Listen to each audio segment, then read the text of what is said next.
Buen día, mi nombre es Carlos Sánchez Serrano, soy abogado postulante. Actualmente estoy cursando en el Instituto de Estudios Judiciales del Estado de Puebla la maestría en Derecho Procesal Penal en el Sistema Acusatorio. Este tema lo estoy realizando en video para dar información en la materia Derechos Humanos y la Reforma Constitucional que estamos cursando con el doctor en Derecho, el licenciado Sorno. El desarrollo de mi tema será, en específico, el Sistema Europeo de Protección de los Derechos Humanos. Si ven que estoy volteando un poco es porque tengo unas diapositivas con las que me voy a ir apoyando para ir integrando este video. ¿Qué es el Sistema Europeo de Protección de los Derechos Humanos? Empecemos por ahí. En el ámbito del Consejo de Europa es el sistema regional más amplio y el que ha tenido un mayor grado de evolución en materia de derechos humanos. El Consejo de Europa está integrado directamente por los estados que después del nazismo, de Hitler, el totalitarismo en Rusia, Mussolini en Italia, Franco en España, y buscando que estas circunstancias no se vuelvan a repetir en Europa, forman el Consejo de Europa y toman como documento inspirador la Declaración Universal de los Derechos Humanos. Forman este consejo el convenio que se llama el Convenio para la Protección de los Derechos Fundamentales y las Libertades Públicas. Forman este convenio y lo que buscan es un medio de control para la supervisión de los derechos humanos.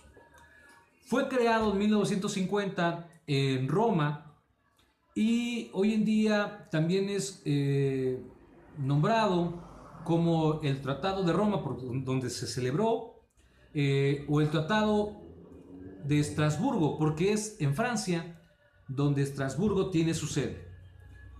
De su creación, de 1950 a 1959, su desarrollo se dio a través de protocolos que fueron adheriendo derechos, y en el protocolo número 11, en 1998, hubo un cambio radical.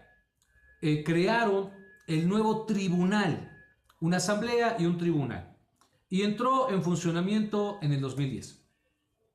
Este convenio para la protección de los derechos fundamentales tiene sus elementos básicos. Tiene que ser un órgano de Estado, de derecho, democrático, que tiene la voluntad de adherirse a este convenio y cumplir los derechos que existen dentro de este. Los requisitos fundamentales, que respeten los derechos humanos y que estén a través de un régimen democrático. Los artículos primeros 18, los voy a nombrar muy rápidamente. Es el reconocimiento de los derechos humanos, derecho a la vida, prohibición de la tortura, prohibición de la esclavitud y del trabajo forzado, derecho a la libertad y seguridad, derecho a un proceso equitativo, no hay pena sin ley, derecho al respeto a la vida privada y familiar, libertad de pensamiento y conciencia de la religión, libertad de expresión, libertad de reunión y de asociación, derecho a contraer matrimonio, derecho a un recurso efectivo, prohibición de la discriminación, derogación en caso de estado de urgencia, restricciones a la actividad política de los extranjeros, prohibición de abuso de derecho y limitación de la aplicación de restricción de derechos. Cabe mencionar que son los artículos y que cada protocolo se han ido adheriendo algunos más. ¿Cuál es la encomienda? El Consejo de Europa, los miembros que lo integran, y a través de su comité de ministros, la encomienda es que hagan respetar directamente los derechos que están plasmados en este convenio. Su carácter jurisdiccional, sus características son tres: que tiene una independencia del juez, que tiene una imparcialidad del juez y que tiene fuerza vinculante. Eso es muy importante, ya que en la Convención Interamericana de Derechos Humanos no aplica directamente una fuerza vinculante, y en ese sistema de Europa sí obliga a que los que estén dentro del Consejo de Europa tienen que cumplir con la sentencia que les dé para el Estado.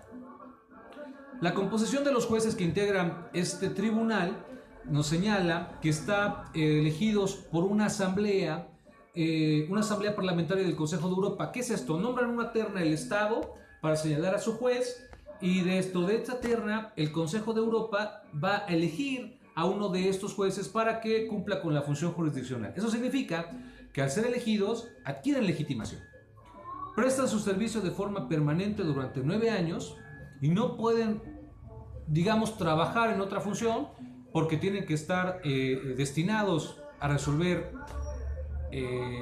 las cuestiones dentro del tribunal. Existe un procedimiento que fue normado dentro de este tribunal, aunque sus normas son muy reducidas.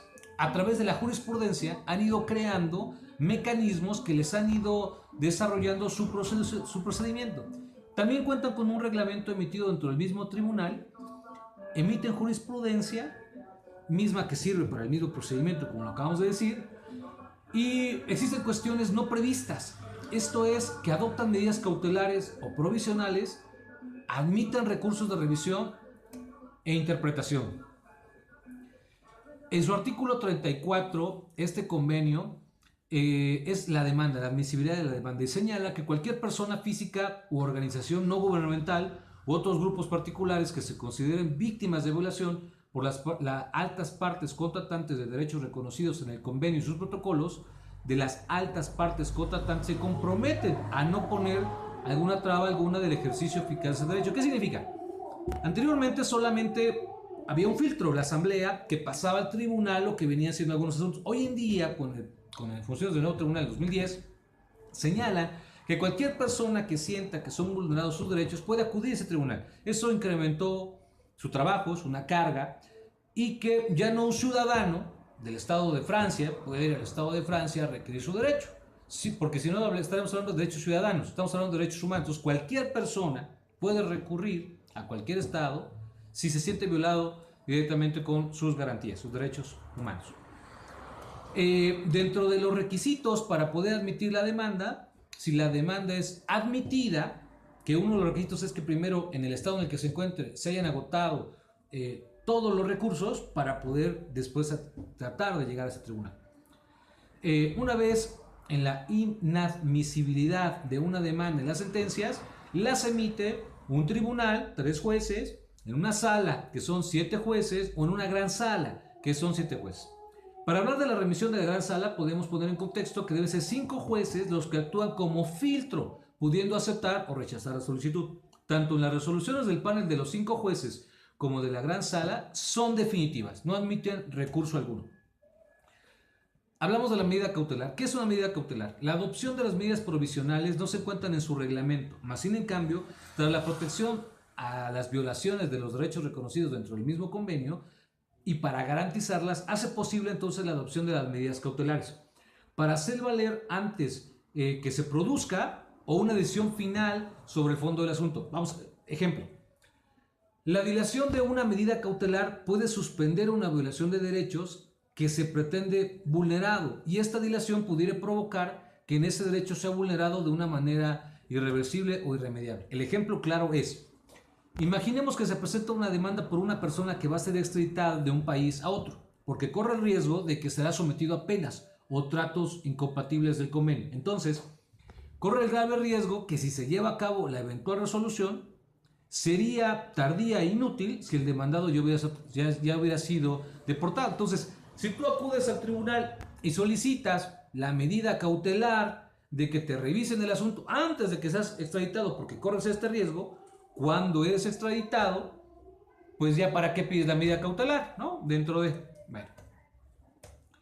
El artículo 39 nada más nos habla de los requisitos para emitir la jurisprudencia y que tiene directamente 3 características. Sus principales características son que son procedimientos definitivos, que tienen fuerza vinculante y que no pueden revocar por otra instancia.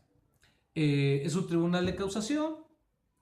No es un tribunal de causación, solamente de revisión, y que están obligados todos los integrantes de los 47 estados a dar cumplimiento por así haberlo decidido por voluntad dentro del Consejo. Bueno, espero que este video haya sido de ayuda para algunos estudiantes posteriores, ya que yo me sirvió de mucho y la verdad es que sí quedó muy comprendido acerca de este tema.